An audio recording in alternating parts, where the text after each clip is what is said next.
지금 이 순간 세계 최고 명문 대학들이 발칵 뒤집혔습니다. 옥스퍼드 대학교 역사상 최연소 천재로 불렸던 한 소녀가 갑자기 모든 것을 포기하고 사라져버렸습니다. 전 세계 언론이 21세기 최대 미스터리라고 부르는 이 사건. 하지만 그 소녀가 선택한 곳은 그 누구도 예상치 못한 곳이었습니다. 저는 머리가 아니라 마음으로 살고 싶습니다. 천재 소녀가 남긴 마지막 한마디가 온 세상을 충격에 빠뜨렸습니다. 도대체 무슨 일이 있었던 걸까요? 영국 최고 엘리트 교육을 포기하고 한국을 향해 떠난 천재 소녀의 놀라운 이야기, 지금 바로 시작합니다. 그 전에 잠깐 1초 만에 누를 수 있는 구독과 좋아요는 영상 제작에 아주 큰 힘이 됩니다. 런던 템즈강이 내려다 보이는 고급 아파트 39층, 거대한 창문 너머로 석양이 지고 있었습니다. 하지만 그 아름다운 풍경을 바라보는 소녀의 눈에는 아무런 감정도 담겨 있지 않았습니다. 에밀리 화이트 16세. 옥스퍼드 대학교 역사상 최연소 입학생이자 동시에 가장 완벽한 천재였습니다. 에밀리, 오늘 수학 시험 결과가 나왔어요. 당연히 만점이겠죠? 하숙집 아주머니의 밝은 목소리가 들려왔습니다. 에밀리는 고개를 끄덕였지만 그 어떤 기쁨도 느끼지 못했습니다. 만점이 뭐 대수였을까요? 그녀에게는 그저 예상된 결과일 뿐이었습니다. 에밀리의 하루는 언제나 완벽했습니다. 오전 9시 수학과 고급 미적분학 수업에서 교수도 놀라는 문제 해결 능력을 보여줬습니다. 오후 1시 예술 창작 수업에서 그린 그림은 동급생들의 감탄을 자아냈습니다. 오후 4시 음악실에서 연주한 쇼팽의 발라드는 지나가던 학생들의 발걸음을 멈추게 했습니다. 하지만 모든 찬사와 박수 속에서도 에밀리는 텅 비어 있었습니다. 마치 완벽하게 프로그래밍된 로봇처럼 그녀는 모든 것을 완벽하게 해냈지만 그 어떤 감정도 느끼지 못했습니다. 기쁨도 슬픔도 분노도 사랑도 모르는 채로 살아가고 있었습니다. 에밀리는 정말 신이 내린 축복이야. 모든 분야에서 완벽하다니. 동급생들의 감탄. 섞인 목소리가 들려올 때마다 에밀리는 더욱 깊은 공허감에 빠졌습니다. 그들이 부러워하는 그 완벽함이 오히려 그녀를 인간에서 멀어지게 만들고 있었기 때문입니다. 밤이 되면 에밀리는 혼자만의 비밀 의식을 치렀습니다. 거울 앞에 서서 억지로 웃음을 연습하는 것이었습니다. 안녕하세요. 만나서 반가워요. 거울 속 자신에게 말을 걸어보며 다양한 표정을 지어봤지만 모든 것이 어색하고 부자연스러웠습니다. 왜 나는 다른 사람들처럼 기뻐하거나 슬퍼할 수 없을까? 에밀리는 매일 밤 같은 질문을 스스로에게 던졌습니다. 하지만 그 질문조차 감정 없이 마치 수학 공식을 푸는 것처럼 기계적으로 생각할 뿐이었습니다. 옥스퍼드의 교수들은 에밀리를 두고 21세기의 레오나르도 다 빈치라고 불렀습니다. 실제로 그녀의 능력은 상상을 초월했습니다. 수학에서는 대학원 수준의 난제를 척척 해결해냈고 예술 분야에서는 르네상스 거장들의 작품을 능가하는 창작물을 만들어냈으며 음악에서는 모차르트의 재림이라는 찬사를 받았습니다. 하지만 이 모든 천재성의 이면에는 끔찍한 공허함이 도사리고 있었습니다. 에밀리는 자신의 상태를 정서불능증이라고 스스로 진단했습니다. 의학적으로는 존재하지 않는 병명이었지만 그녀에게는 가장 정확한 표현이었습니다. 그런 에밀리에게 전환점이 찾아온 것은 어느 추운 11월의 저녁이었습니다. 옥스퍼드 국제학생회관에서 열린 세계 언어와 문화 세미나에 참석한 것이 모든 것의 시작이었습니다. 오늘 저녁에는 각국의 유학생들이 자신의 언어와 문화에 대해 발표할 예정입니다. 사회자의 안내가 끝나자 여러 나라 학생들이 차례로 무대에 올라 발표를 시작했습니다. 프랑스어의 우아함, 스페인어의 정열, 독일어의 체계적 아름다움 등 다양한 언어들이 소개되었습니다. 그런데 한국인 유학생 송미나가 무대에 오르자 분위기가 달라졌습니다. 미나는 한글에 대한 발표를 시작했는데 그 첫마디가 에밀리의 가슴을 뛰게 만들었습니다. 한글은 단순한 문자가 아닙니다. 한글은 감정을 담는 그릇입니다. 미나의 목소리에는 특별한 울림이 있었습니다. 예를 들어 영어로 I love you라고 하면 하나의 의미입니다. 하지만 한국어로는 사랑해, 사랑합니다, 사랑해요 등 상황과 감정에 따라 다르게 표현됩니다. 같은 사랑이라도 그 깊이와 느낌이 모두 다르죠. 에밀리는 처음으로 집중했습니다. 평소라면 이런 발표를 들을 때도 감정 없이 정보만 받아들였을 텐데 이상하게 미나의 말에는 빠져들게 되는 무언가가 있었습니다. 한글의 자음과 모음은 입의 모양과 혀의 위치를 본떠 만들어졌습니다. 즉, 소리를 내는 사람의 감정과 상태가 글자에 그대로 담기는 것이죠. 아는 밝고 환한 감정을, 어는 깊고 침잠한 감정을 담습니다. 한글 하나하나에는 사람의 마음이 살아 숨쉬고 있어요. 발표가 끝나자 에밀리는 처음으로 손을 들었습니다. 질문이 있습니다. 강당이 조용해졌습니다. 평소 질문을 하지 않던 에밀리가 처음으로 발언을 요청한 것이었습니다. 방금 감정을 담는 그릇이라고 하셨는데 정말 언어가 감정을 만들어낼 수 있나요? 만약 감정을 느끼지 못하는 사람이 있다면 그 언어가 도움이 될 수 있을까요? 미나는 에밀리의 눈을 바라보며 잠시 생각에 잠겼습니다. 그리고는 미소를 지으며 대답했습니다. 한국에는 정이라는 말이 있어요. 영어로는 번역할 수 없는 오직 한국어로만 표현되는 감정이죠. 이 정을 느끼려면 단순히 단어를 아는 것이 아니라 그 언어가 사용되는 문화 속에서 직접 경험해야 합니다. 혹시 정말 감정을 배우고 싶으시다면 미나는 잠시 멈췄다가 계속했습니다. 한국에 직접 와서 경험해 보시는 것은 어떨까요? 그 순간 에밀리는 생전 처음으로 가슴이 두근거리는 것을 느꼈습니다. 아니, 정확히는 두근거림이라고 표현할 수 있는지도 몰랐지만 분명 평소와 다른 무언가가 가슴속에서 일어나고 있었습니다. 발표회가 끝난 후 에밀리는 미나를 찾아갔습니다. 정말 한국에 가면 감정을 배울 수 있을까요? 에밀리의 절실한 질문에 미나는 따뜻하게 미소 지었습니다. 에밀리 씨, 저는 당신이 이미 감정을 느끼기 시작했다고 생각해요. 지금 이 순간 저에게 질문을 하고 계시는 것만으로도 이미 호기심이라는 감정을 경험하고 계신 거거든요. 그날 밤 에밀리는 잠을 이루지 못했습니다. 평소라면 규칙적으로 잠들었을 텐데 머릿속에 온통 한글과 한국에 대한 생각으로 가득했습니다. 다음 날부터 에밀리는 한국어 공부를 시작했습니다. 도서관에서 한국어 교재를 찾아 읽고 인터넷으로 한국 드라마와 음악을 찾아 들었습니다. 그리고 놀라운 일이 일어났습니다. 한국어를 공부하는 동안 처음으로 즐거움이라는 감정을 느낀 것입니다. 안녕하세요. 에밀리가 한국어로 인사를 연습할 때마다 입가에 자연스러운 미소가 떠올랐습니다. 거울 앞에서 억지로 지었던 그 어색한 웃음과는 완전히 다른 진짜 웃음이었습니다. 한 달이 지나자 에밀리는 중대한 결정을 내렸습니다. 옥스퍼드를 휴학하고 한국으로 떠나겠다는 것이었습니다.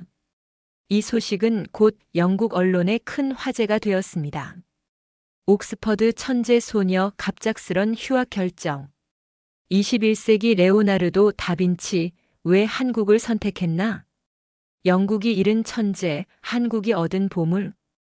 기자들이 몰려들었지만 에밀리는 단 한마디만 했습니다. 저는 머리가 아니라 마음으로 살고 싶습니다. 2024년 3월 인천국제공항에 도착한 에밀리는 생전 처음으로 감정의 폭풍을 경험했습니다. 공항에서 미나가 마중 나와 안녕하세요, 에밀리 씨. 한국에 오신 걸 환영해요. 라고 말했을 때 에밀리의 눈에서 뜨거운 눈물이 흘러내렸습니다. 저 지금 울고 있나요? 에밀리가 당황하며 물었을 때 미나는 고개를 끄덕였습니다. 네, 지금 기쁨의 눈물을 흘리고 계시는 거예요. 기쁨의 눈물. 에밀리는 그 순간 비로소 그 단어의 의미를 온몸으로 이해했습니다. 18년 동안 한 번도 느껴보지 못했던 감정의 바다가 그녀를 덮치고 있었습니다. 미나는 에밀리를 서울 종로구의 한 게스트하우스로 안내했습니다. 그곳은 외국인 유학생들이 주로 머무는 곳으로 한국 문화를 체험하기에 최적의 장소였습니다. 게스트하우스 사장님인 박영의 아주머니는 에밀리를 보자마자 따뜻하게 맞아주었습니다. 어머, 이렇게 예쁜 외국인 학생이 우리 집에 오다니. 얼마나 반가운지 몰라요. 힘든 여행이었죠? 어서 들어와서 따뜻한 미역국부터 먹어요. 미역국. 에밀리는 그 검은 국물을 보며 잠시 망설였습니다. 평생 서구식 음식만 먹어온 그녀에게는 낯선 모습이었습니다. 하지만 한 숟가락 떠서 입에 넣는 순간 또다시 눈물이 터져 나왔습니다. 왜 이렇게 따뜻할까요? 에밀리가 중얼거리자 영희 아주머니는 그녀의 등을 토닥이며 말했습니다. 우리나라에서는 미역국을 생일날 먹어요. 엄마가 자식을 낳을 때 먹는 음식이기도 하고 새로운 시작을 축하하는 의미도 있거든요.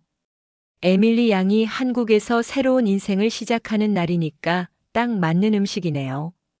그날 밤 에밀리는 일기를 써보기로 했습니다. 평생 감정이 없어서 일기를 써본 적이 없었는데 한국에 온 첫날만큼은 기록하고 싶었습니다. 오늘 처음으로 울어보았다. 기쁨이라는 감정이 이런 것이구나. 미역국을 먹으며 따뜻함을 느꼈다. 이것이 바로 정인가? 아직 잘 모르겠지만 분명한 것은 한국에 온 선택이 옳았다는 것이다. 다음 날부터 에밀리의 본격적인 한국 생활이 시작되었습니다.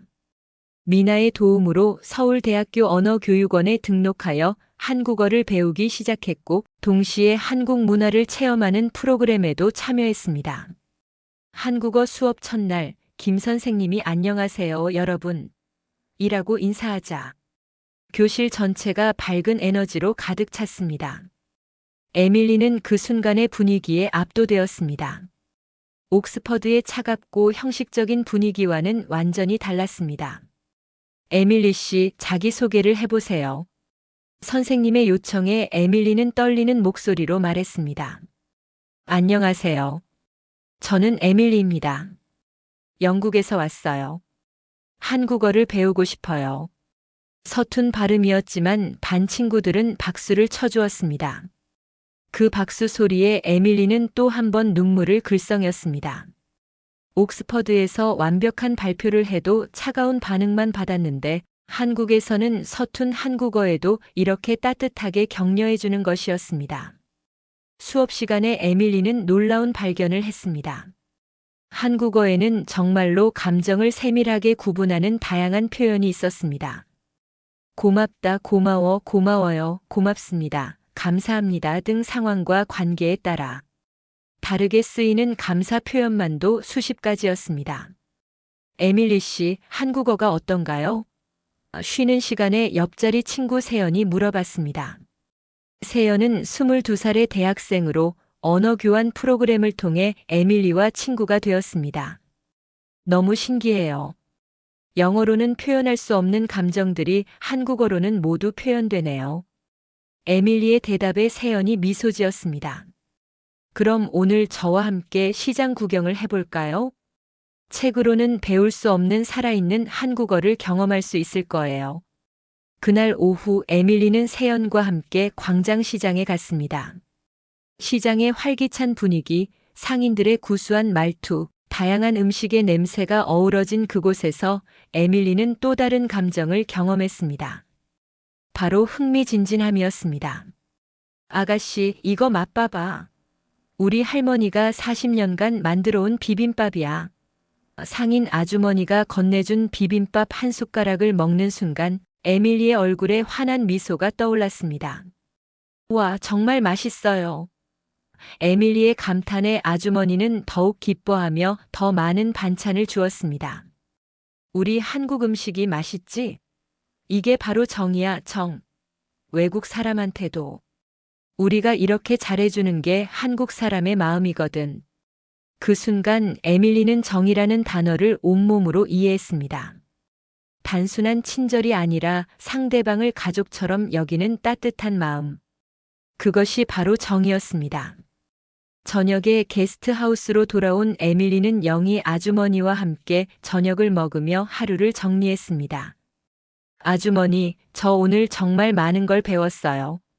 한국 사람들은 왜 이렇게 따뜻한가요? 우리는 원래 그런 민족이야. 어려울 때 서로 도우며 살아왔거든.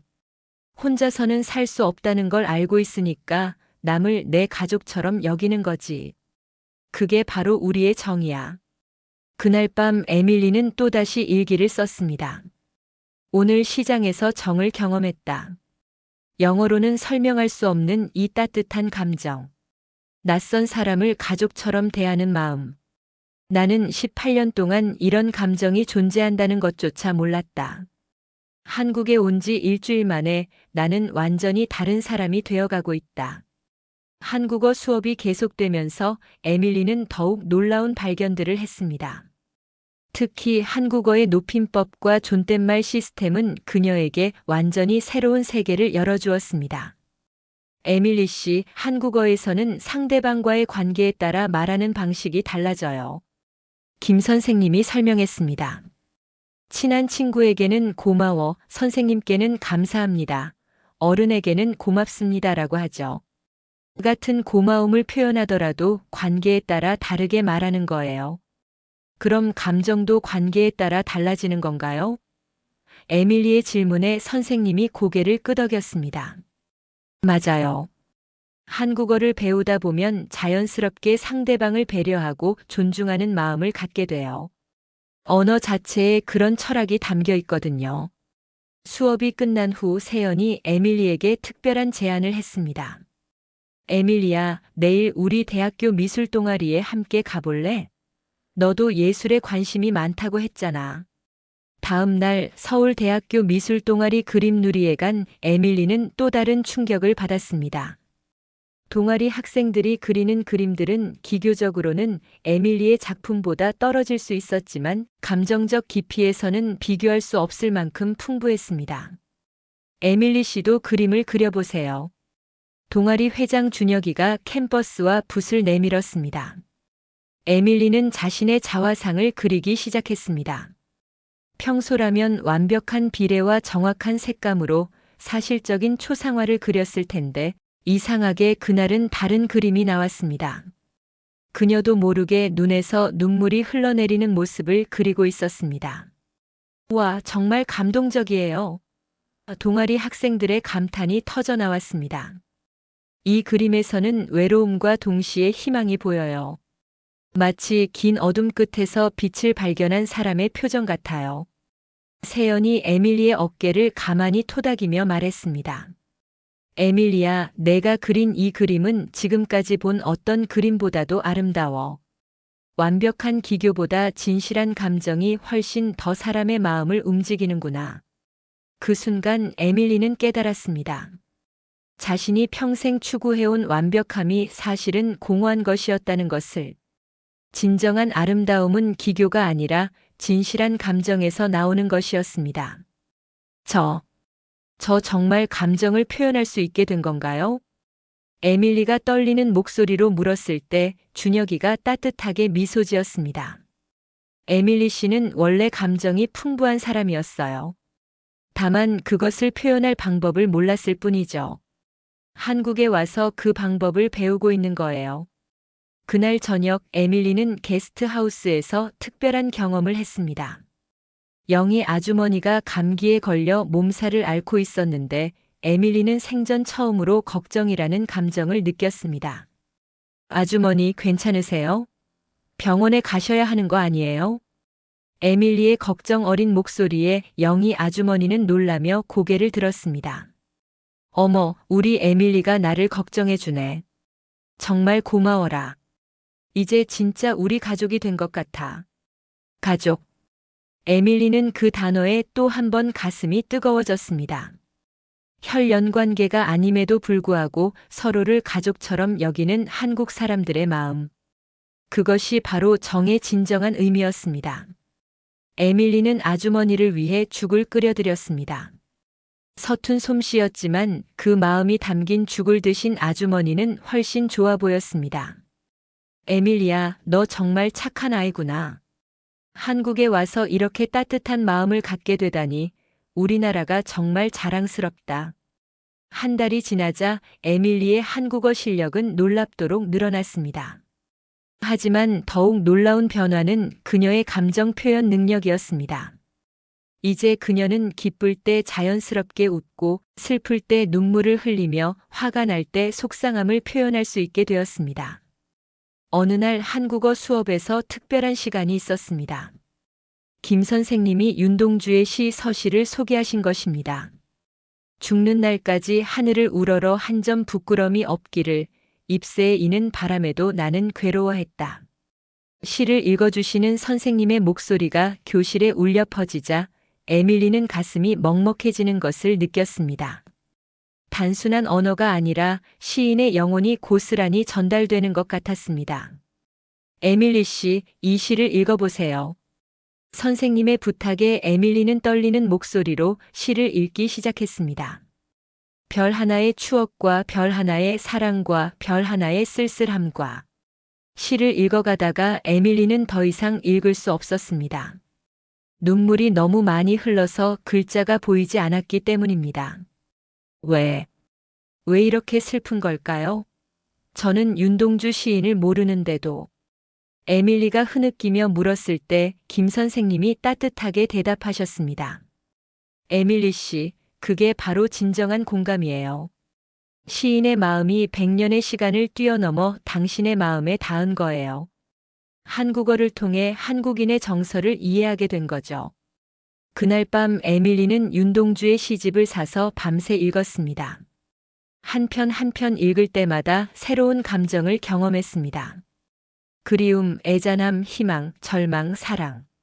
18년 동안 알지 못했던 감정들이 시를 통해 하나씩 깨어나고 있었습니다. 2개월 차에 접어들면서 에밀리는 더욱 깊이 있는 한국 문화를 경험하게 되었습니다.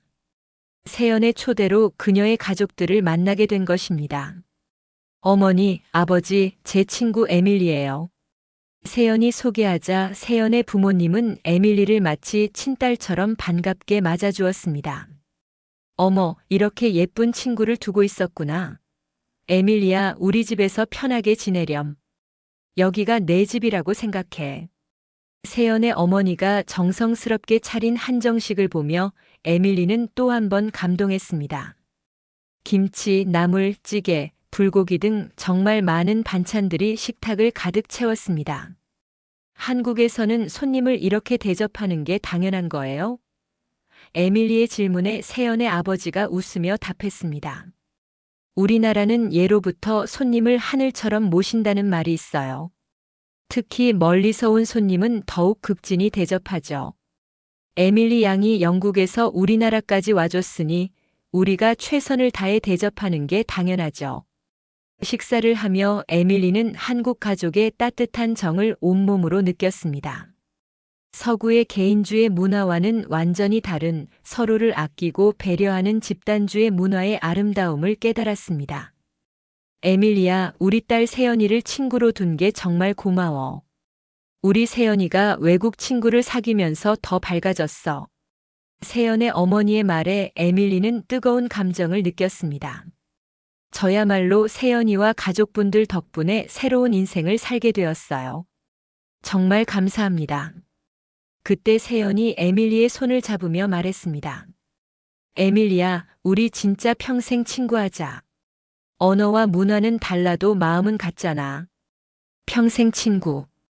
에밀리는 그 말에 눈물이 글썽했습니다. 평생 혼자였던 그녀에게 이런 관계가 생긴다는 것이 기적 같았습니다. 저녁에 집으로 돌아오는 길에 세연이 에밀리에게 편지 한 통을 건넸습니다. 이거 내가 한국에 온 지 2개월 기념으로 써봤어. 나중에 혼자 있을 때 읽어봐. 게스트하우스에 도착한 에밀리는 조심스럽게 편지를 펼쳐보았습니다. 에밀리에게 너를 처음 만났을 때 내가 정말 완벽한 사람이라고 생각했어. 똑똑하고 예쁘고 모든 걸 다 잘하는 사람이라고. 하지만 시간이 지나면서 알게 되었어. 너는 완벽한 사람이 아니라 완벽해지려고 노력하는 사람이었다는 걸. 그리고 한국에 와서 너는 더욱 아름다운 사람이 되었어. 왜냐하면 이제 진짜 감정을 가진 사람이 되었거든. 울 줄도 알고 웃을 줄도 알고 다른 사람을 걱정할 줄도 아는 진짜 사람이 된 거야. 에밀리야, 너는 천재가 아니야. 너는 우리의 소중한 친구야. 그리고 그게 천재보다 훨씬 더 값진 거라고 생각해. 사랑해, 내 친구야.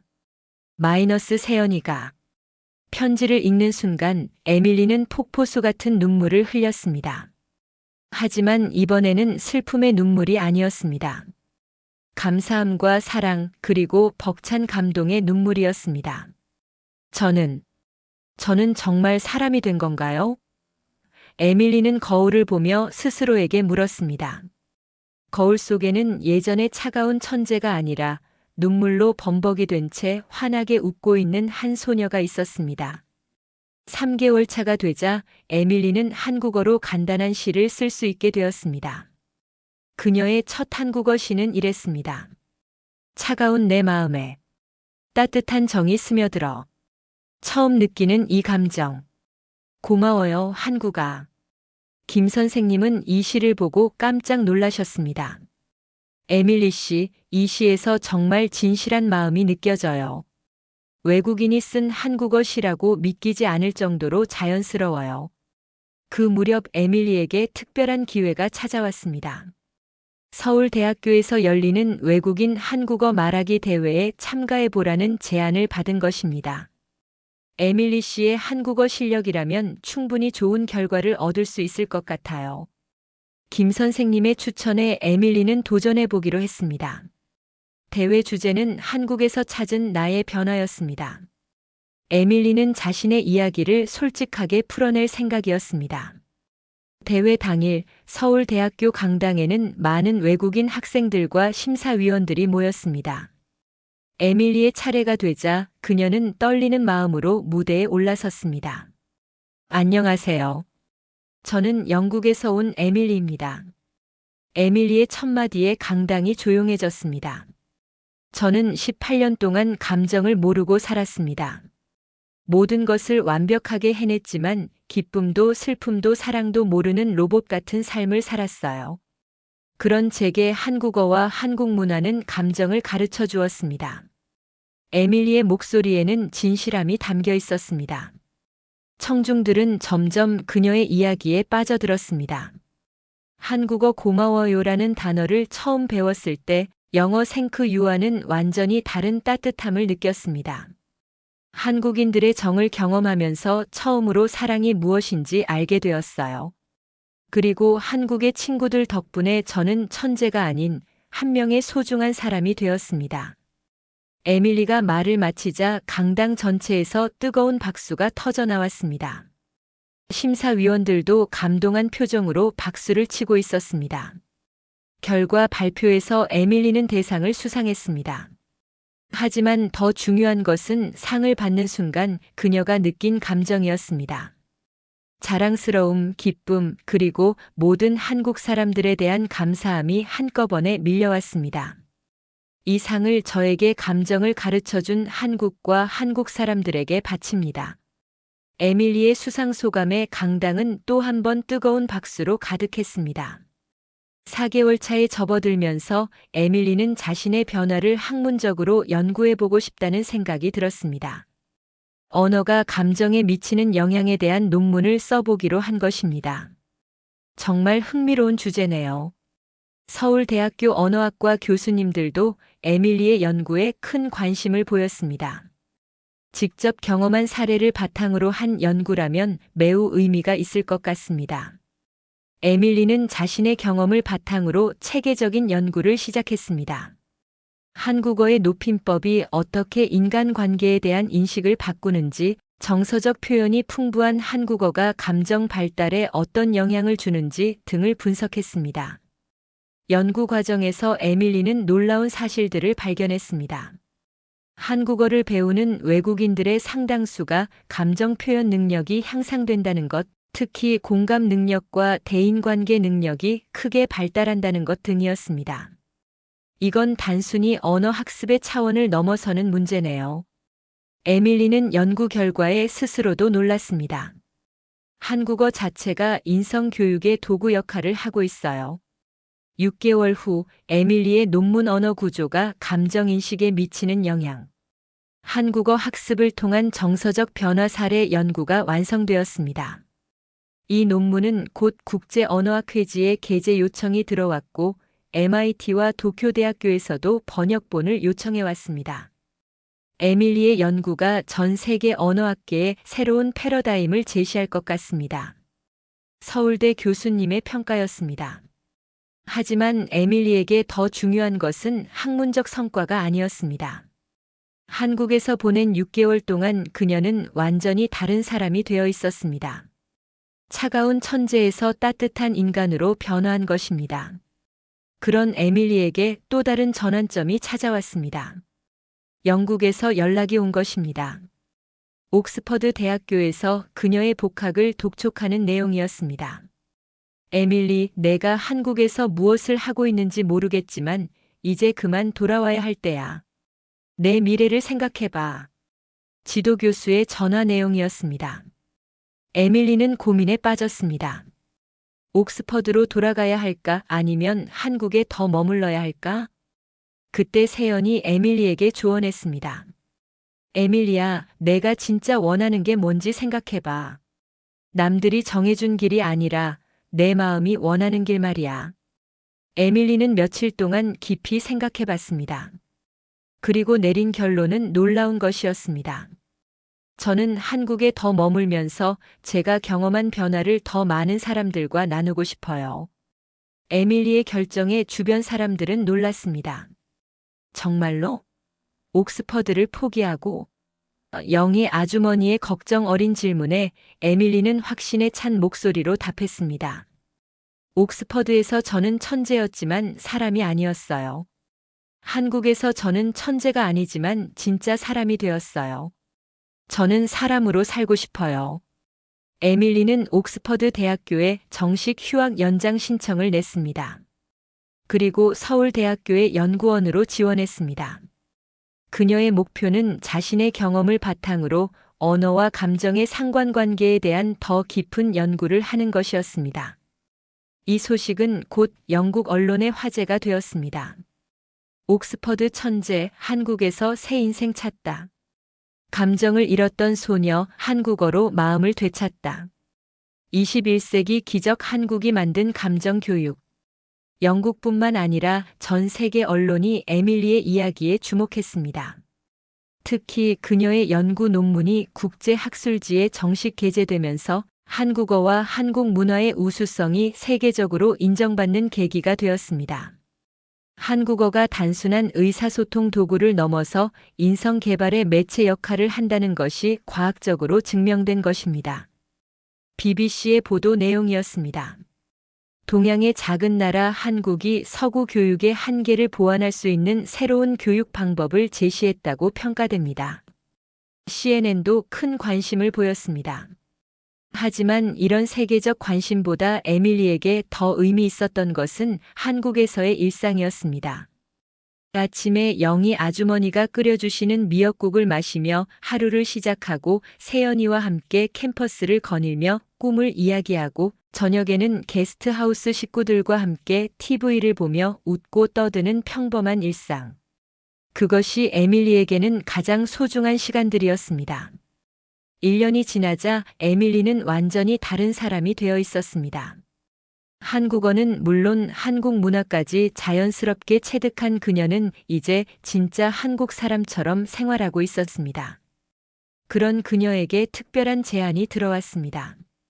서울대학교에서 한국어와 감정교육이라는 새로운 강의를 개설하면서 에밀리에게 강의를 맡아달라고 요청한 것입니다. 외국인으로서 한국어를 통해 감정을 배운 경험을 가진 사람은 에밀리 씨가 유일합니다. 이런 귀중한 경험을 학생들과 나누어 주셨으면 합니다. 학과장 교수님의 제안이었습니다. 에밀리는 이 제안을 받아들였습니다. 그리고 2025년 3월 서울대학교 강단에 선 에밀리는 한국 학생들 앞에서 한국어로 첫 강의를 시작했습니다. 안녕하세요, 여러분. 저는 에밀리입니다. 유창한 한국어로 인사하는 에밀리를 보고 학생들은 놀라워했습니다. 저는 영국에서 온 외국인이지만 한국에서 진정한 사람이 되는 법을 배웠습니다. 오늘부터 여러분과 함께 언어가 어떻게 우리의 감정과 인격을 만들어가는지 공부해 보겠습니다. 에밀리의 첫 강의 주제는 언어와 감정의 만남이었습니다. 그녀는 자신의 경험담부터 시작했습니다. 저는 18년 동안 완벽한 천재였지만 불완전한 인간이었습니다. 모든 지식을 다 알고 있었지만 가장 중요한 것, 바로 감정을 모르고 있었거든요. 그런 제게 한국어는 단순한 언어가 아니라 감정의 스승이었습니다. 학생들은 에밀리의 이야기에 완전히 빠져들었습니다. 서구의 천재가 한국에서 감정을 배웠다는 이야기는 그들에게도 신선한 충격이었습니다. 한국어의 높임법은 단순한 문법이 아닙니다. 상대방을 존중하고 배려하는 마음을 기르는 인성 교육 시스템입니다. 에밀리의 설명에 학생들은 고개를 끄덕였습니다. 여러분이 매일 사용하는 안녕하세요, 감사합니다, 죄송합니다 같은 표현들 속에는 수천 년간 이어져 내려온 한국인의 정신이 담겨 있어요. 그것을 배우고 사용하는 것만으로도 우리는 더 따뜻한 사람이 될 수 있습니다. 강의가 끝나자 한 학생이 손을 들었습니다. 교수님, 그럼 우리 한국 사람들은 태어날 때부터 정서적으로 더 풍부한 건가요?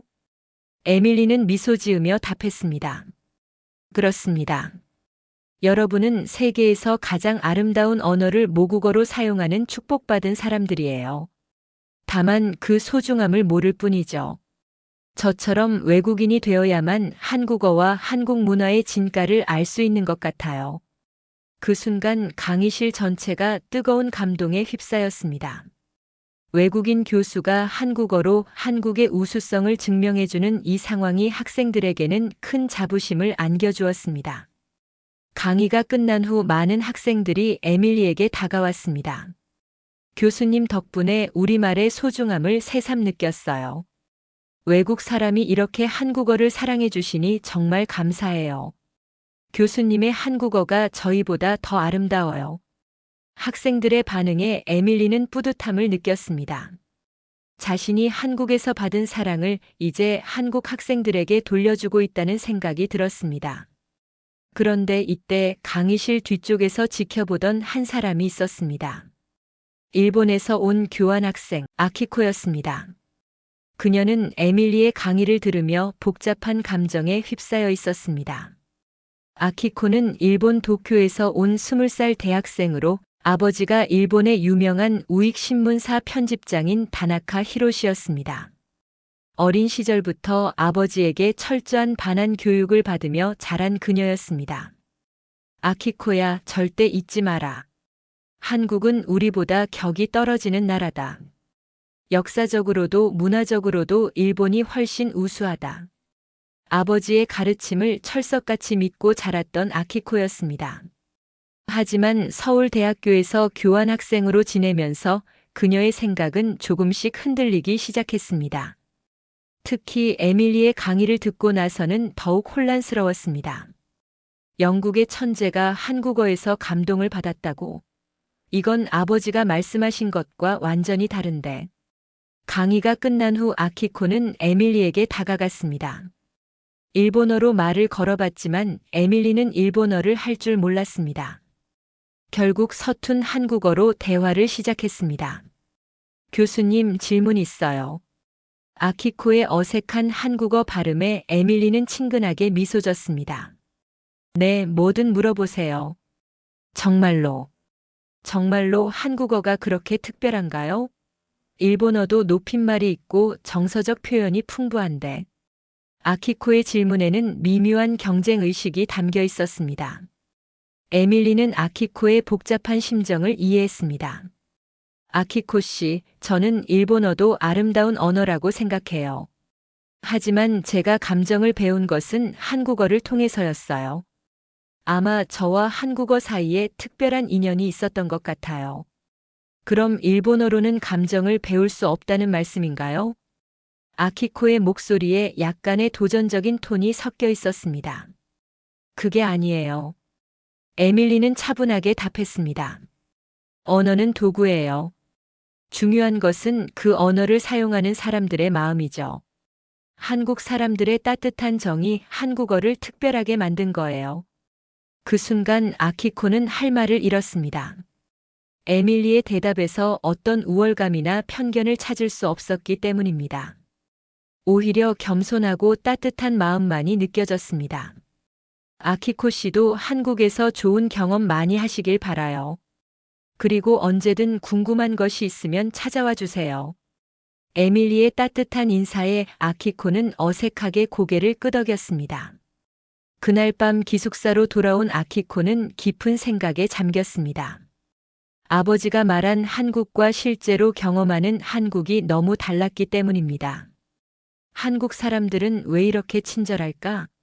길에서 만난 아주머니도 식당 사장님도 동급생들도 모두 나를 따뜻하게 대해주는데 다음 날 아키코는 우연히 한국사 수업을 청강하게 되었습니다. 그런데 그 수업에서 충격적인 사실을 알게 되었습니다. 일제강점기 동안 많은 조선인들이 고통받았지만 해방 후 한국 사람들은 복수보다는 화해와 발전을 선택했습니다. 교수님의 말씀이었습니다. 특히 제1한국인 문제에서도 한국 정부는 일관되게 대화와 협력을 강조해왔죠. 이는 한국 민족의 포용성과 미래지향적 사고를 보여주는 사례라고 할 수 있습니다. 아키코는 가슴이 뛰었습니다. 아버지로부터 들은 것과는 완전히 다른 이야기였기 때문입니다. 한국이 일본을 미워하지 않는다고? 그럼 아버지가 말한 것들은 뭐였을까? 수업이 끝난 후 아키코는 교수님께 개인적으로 질문했습니다. 교수님, 정말 한국 사람들은 일본을 미워하지 않나요? 물론 아픈 역사는 있지만 대부분의 한국 사람들은 과거보다는 미래를 보려고 해요. 특히 젊은 세대들은 일본 문화도 많이 좋아하고 일본 친구들도 사귀고 싶어 하죠. 그날 저녁 아키코는 자신의 룸메이트인 한국 학생 지혜와 대화를 나누게 되었습니다. 지혜야, 솔직히 일본에 대해서 어떻게 생각해? 아키코의 조심스러운 질문에 지혜는 밝게 웃으며 답했습니다. 일본? 나는 일본 애니메이션도 좋아하고 일본 음식도 맛있다고 생각해. 그리고 아키코, 너 같은 일본 친구들도 정말 좋아해.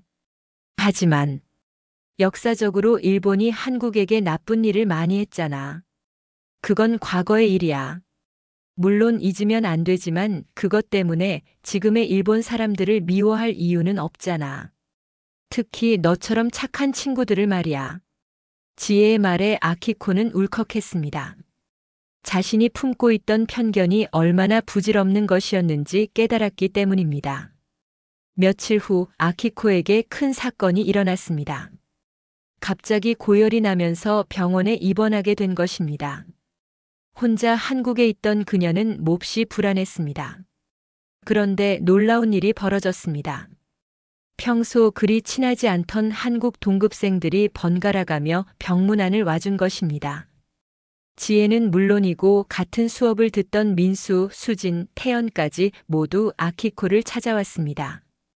아키코야, 괜찮아? 혼자 있으면 외로울까봐 왔어. 민수가 과일을 사들고 왔습니다. 일본 음식이 그리울까봐 김밥을 싸왔어. 한국 음식이지만 일본 음식이랑 비슷하잖아. 수진이의 배려였습니다. 부모님께 연락은 했어? 필요한 거 있으면 언제든 말해. 태연이도 걱정해 주었습니다. 아키코는 눈물이 났습니다. 자신을 이렇게 따뜻하게 대해주는 한국 친구들을 보며 지금까지 품고 있던 편견이 얼마나 잘못된 것이었는지 절감했습니다. 고마워. 정말 고마워. 아키코는 서툰 한국어로 감사 인사를 했습니다. 뭘 고마워해. 우리 친구잖아. 지혜의 밝은 웃음소리가 병실에 울려 퍼졌습니다. 그날 밤 아키코는 아버지에게 전화를 걸었습니다. 아버지, 저 한국에서 아파서 입원했어요. 뭐? 괜찮니? 당장 일본으로 돌아와라. 아버지의 걱정스러운 목소리였습니다. 아니에요, 아버지. 한국 친구들이 저를 너무 잘 돌봐줘요. 아버지가 말씀하신 것과 달리 한국 사람들은 정말 따뜻해요. 무슨 소리냐? 그들이 겉으로만 친절한 척 하는 거야. 속마음은 다를 거다. 아니에요, 아버지. 진짜예요.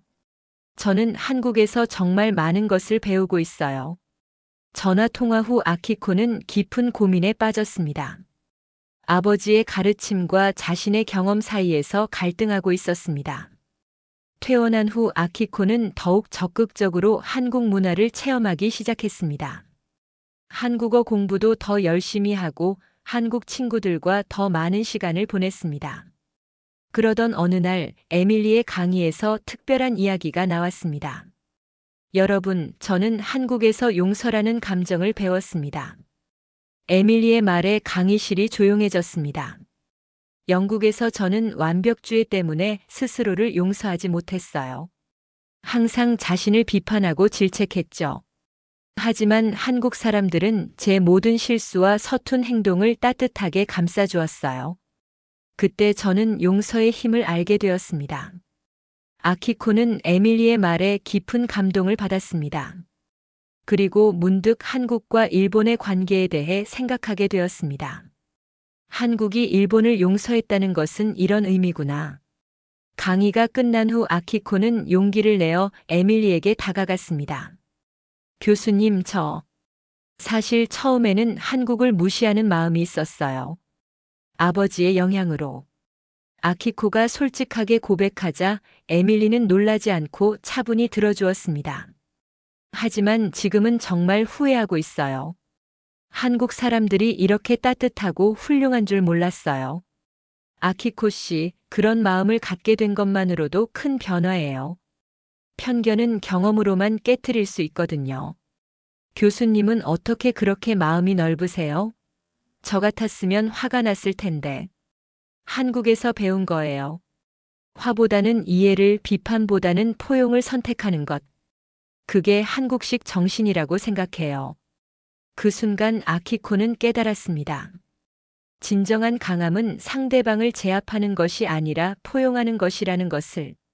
몇 달 후 아키코에게 특별한 기회가 찾아왔습니다.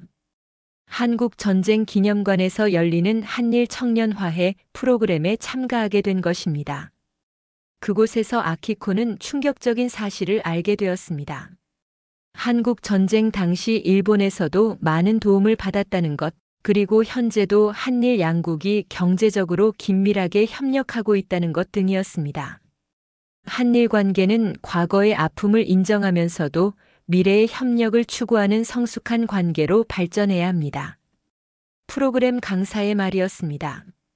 프로그램 마지막 날 아키코는 다른 참가자들 앞에서 소감을 발표했습니다. 저는 일본에서 올 때 한국에 대해 잘못된 선입견을 갖고 있었습니다. 아키코의 솔직한 고백에 모든 사람들이 주목했습니다.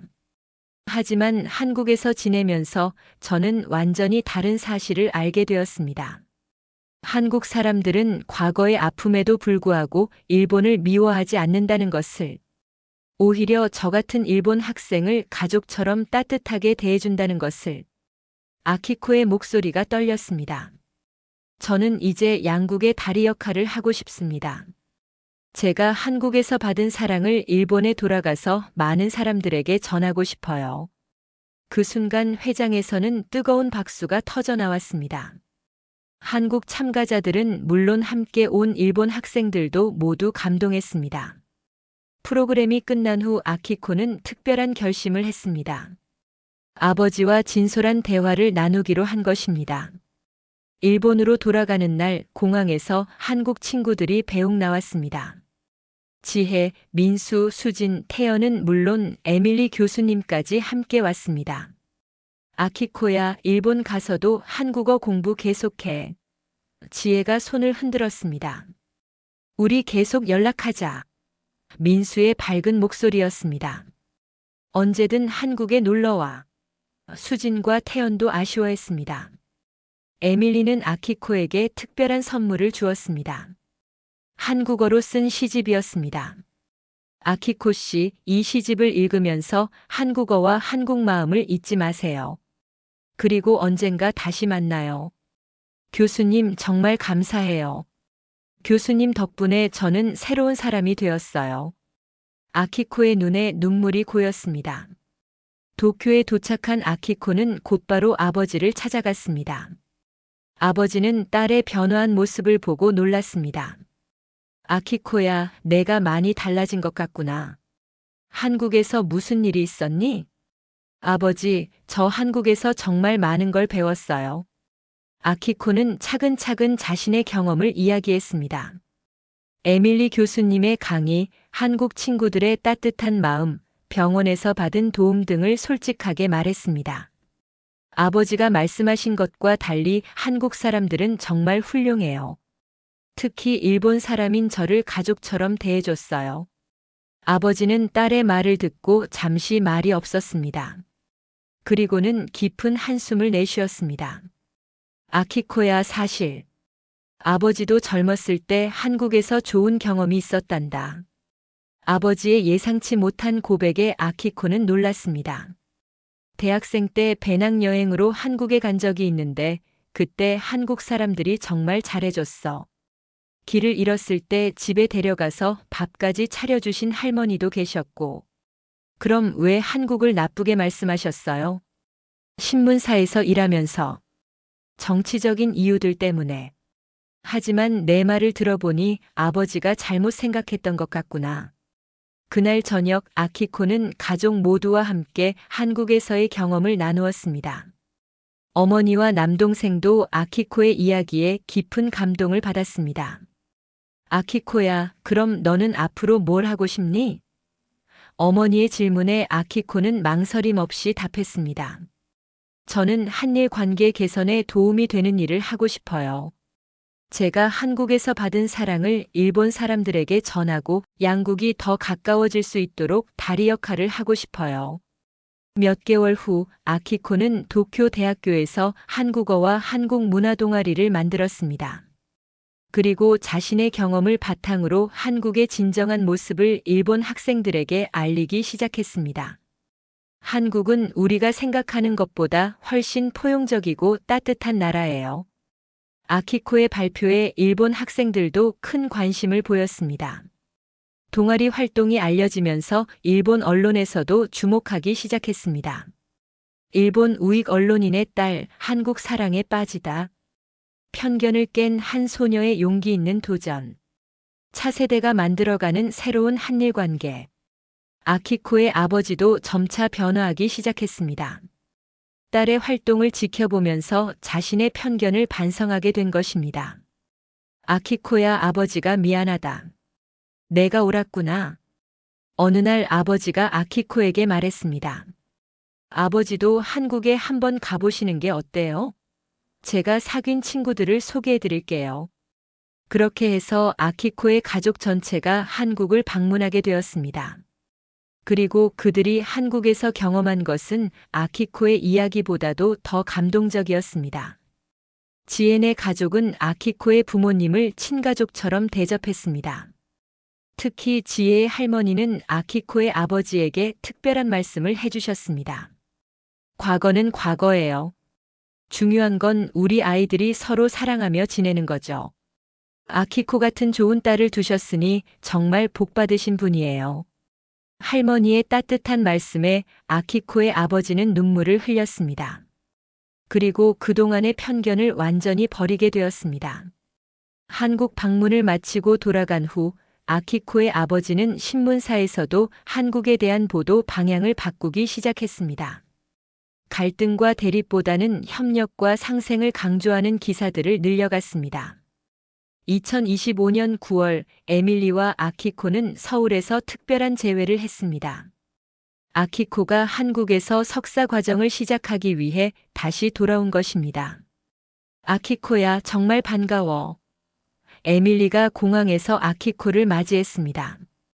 교수님, 저 이번에는 정말 오래 머물 거예요. 한국에서 평생 살고 싶어요. 아키코의 환한 웃음에 에밀리도 기뻤습니다. 그럼 우리 둘 다 외국인이지만 한국을 사랑하는 사람들이네요. 네, 그리고 우리는 한국에서 진정한 자신을 찾은 사람들이기도 해요. 두 사람은 서로를 바라보며 환하게 웃었습니다. 영국의 천재 소녀와 일본의 편견 어린 소녀가 한국에서 만나 서로의 인생을 바꾼 기적 같은 이야기였습니다. 에밀리의 연구는 계속 발전해 나갔습니다. 그녀의 언어와 감정 연구소에서는 전 세계에서 온 연구자들이 한국어와 한국 문화의 정서적 효과를 연구하고 있습니다. 특히 감정 장애나 인간관계 문제를 가진 사람들에게 한국어 학습이 치료 효과를 준다는 연구 결과들이 속속 발표되고 있습니다. 한국어는 단순한 언어가 아니라 감정 치료의 도구입니다. 에밀리는 세계 언어학회에서 이렇게 발표했습니다. 높임법과 존댓말 시스템은 사람들로 하여금 타인을 배려하고 존중하는 마음을 자연스럽게 기르게 해줍니다. 그리고 다양한 정서 표현은 감정의 세밀한 구분을 가능하게 해서 정서 지능을 향상시킵니다. 이 연구 결과는 전 세계적으로 큰 반향을 불러일으켰습니다. 유럽과 미국의 여러 대학에서 한국어과가 신설되었고, 감정 교육을 위한 한국어 학습 프로그램들이 개발되었습니다. 아키코도 자신의 길을 꾸준히 걸어가고 있습니다.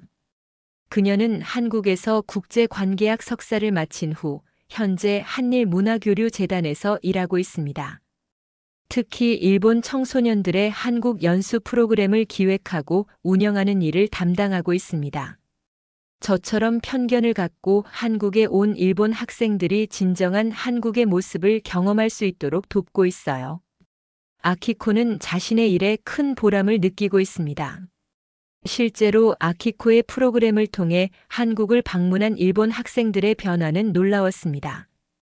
대부분이 한국에 대한 인식을 완전히 바꾸고 돌아갔으며 일부는 아예 한국 유학을 결심하기도 했습니다. 2025년 가을, 에밀리와 아키코는 함께 특별한 프로젝트를 시작했습니다.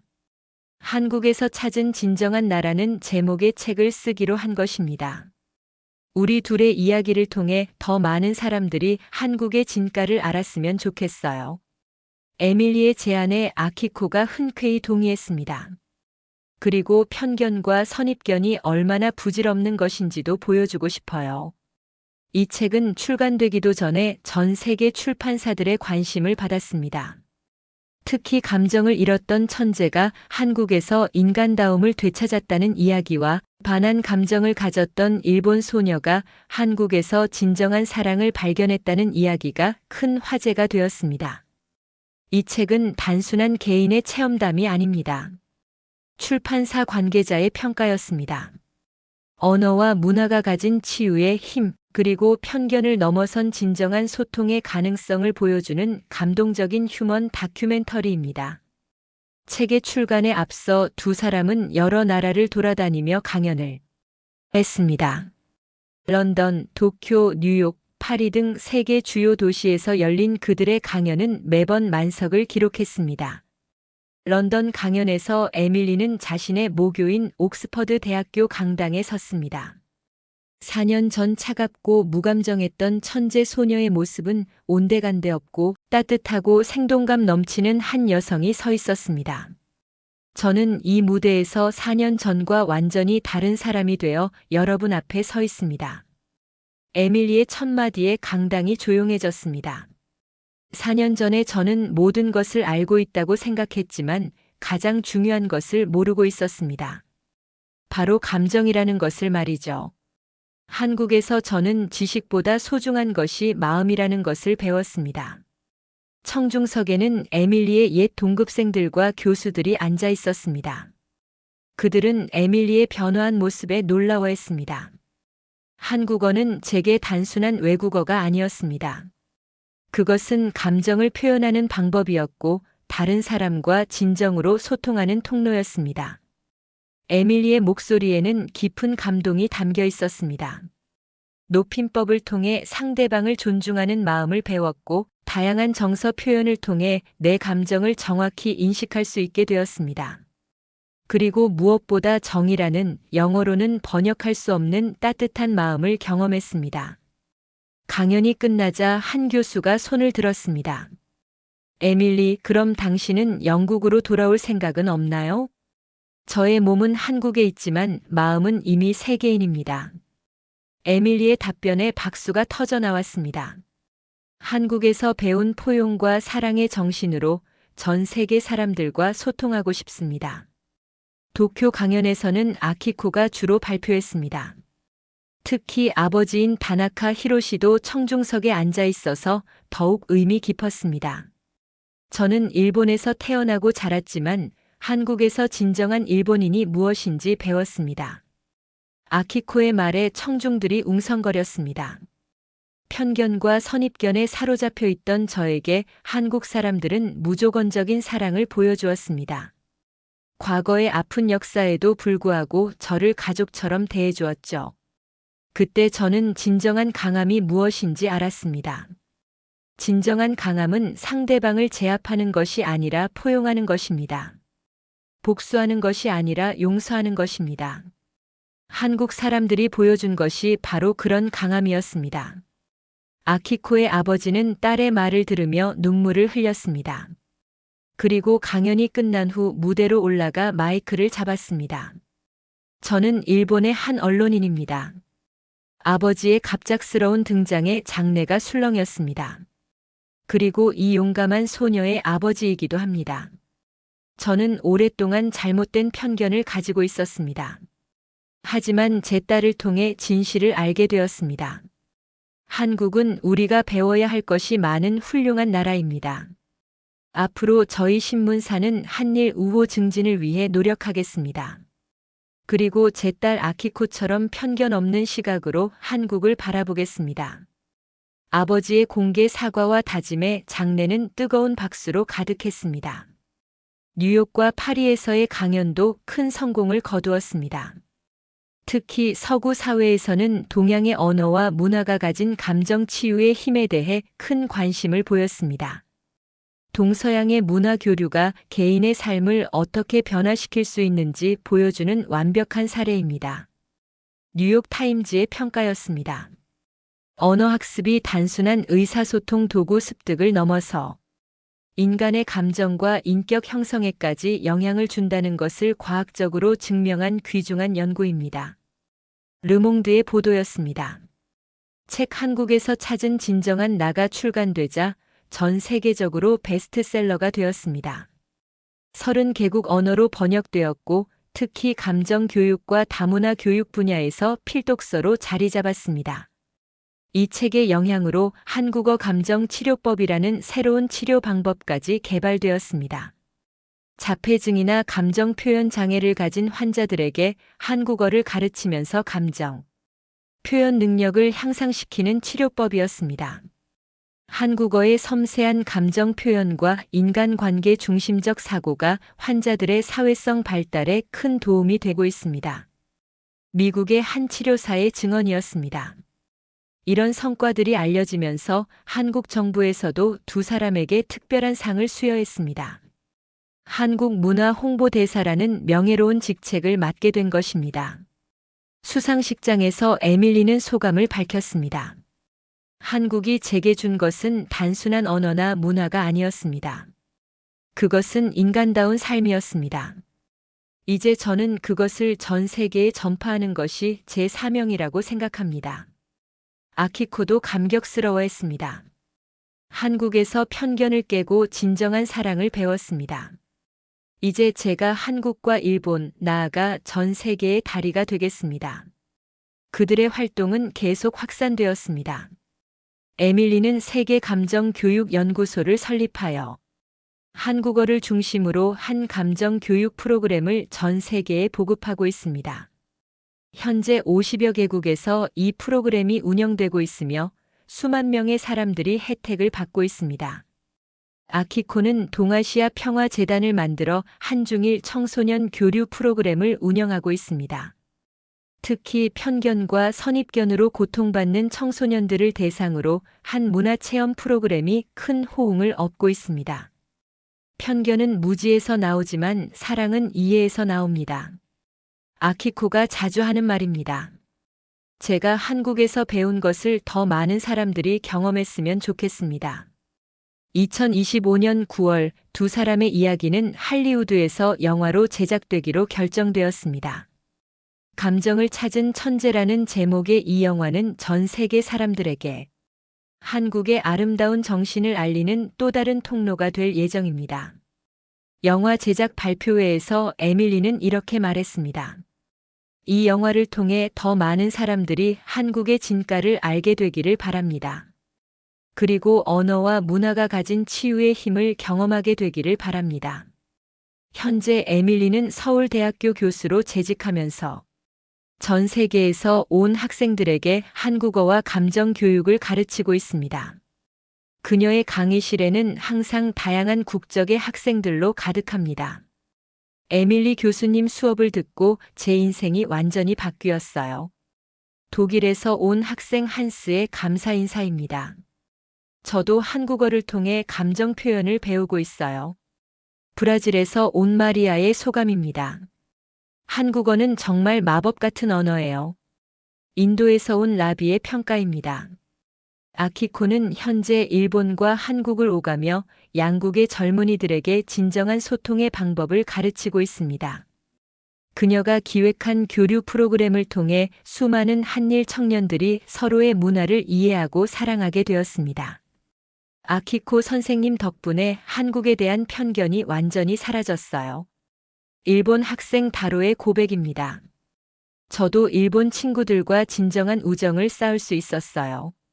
한국 학생 민지의 감사 인사입니다. 두 사람의 노력으로 한국어 학습 열풍이 전 세계적으로 일어났습니다. 특히 감정 교육과 인성 교육을 목적으로 한국어를 배우려는 사람들이 급증했습니다. 한국어는 21세기 감정 교육의 핵심 도구가 되었습니다. 유네스코의 평가였습니다. 동양의 지혜와 서양의 과학이 만나 인류의 정서적 발달에 새로운 길을 제시했습니다. 하버드 대학교 교육학과의 연구 결과였습니다. 에밀리와 아키코의 이야기는 이제 단순한 개인의 경험담을 넘어서 인류, 문화사의 한 장을 장식하는 역사적 사건이 되었습니다. 그들이 증명한 것은 언어와 문화의 힘 그리고 편견을 넘어선 진정한 소통의 가능성이었습니다. 무엇보다 중요한 것은 이 모든 변화의 중심에 한국이 있었다는 것입니다. 한국의 언어, 한국의 문화, 한국 사람들의 따뜻한 마음이 두 소녀의 인생을 완전히 바꿔놓았습니다. 한국은 감정을 잃은 천재에게는 인간다움을, 편견에 사로잡힌 소녀에게는 진정한 사랑을 가르쳐 주었습니다. 이것이 두 사람이 항상 하는 말입니다. 그리고 이제 그들은 한국에서 받은 그 소중한 선물을 전 세계 사람들에게 나누어 주고 있습니다.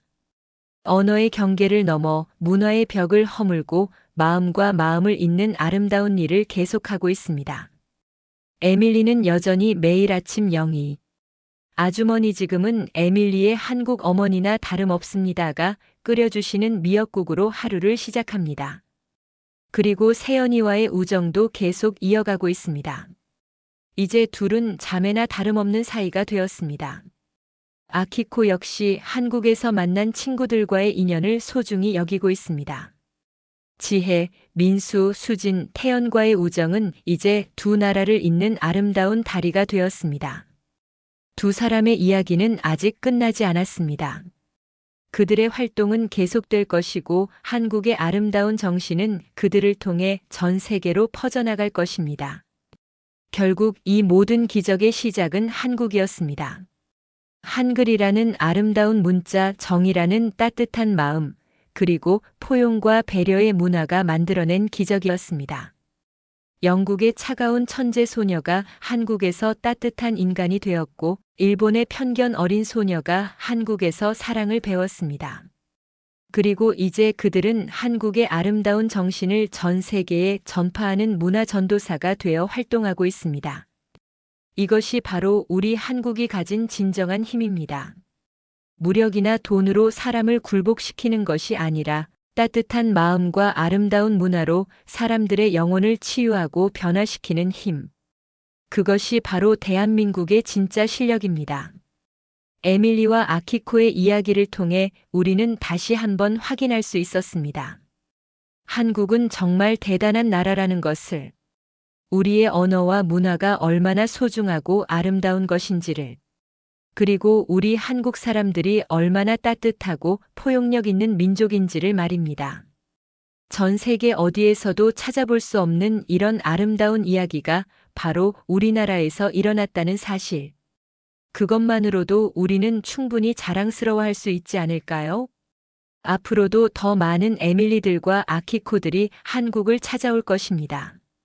그리고 그들 모두 한국에서 새로운 자신을 발견하고 진정한 사랑을 배우며 따뜻한 마음을 갖게 될 것입니다. 이것이 바로 우리가 세계에 자랑할 수 있는 한국의 진정한 모습입니다.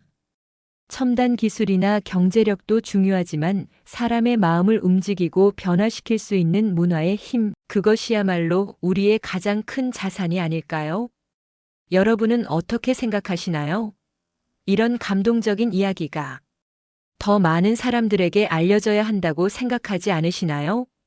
댓글로 여러분의 소중한 의견을 남겨주시고 이 영상이 감동적이셨다면 구독과 좋아요, 그리고 주변 분들과의 공유 부탁드립니다. 우리의 아름다운 한국을 더 많은 사람들이 알 수 있도록 여러분의 도움이 필요합니다.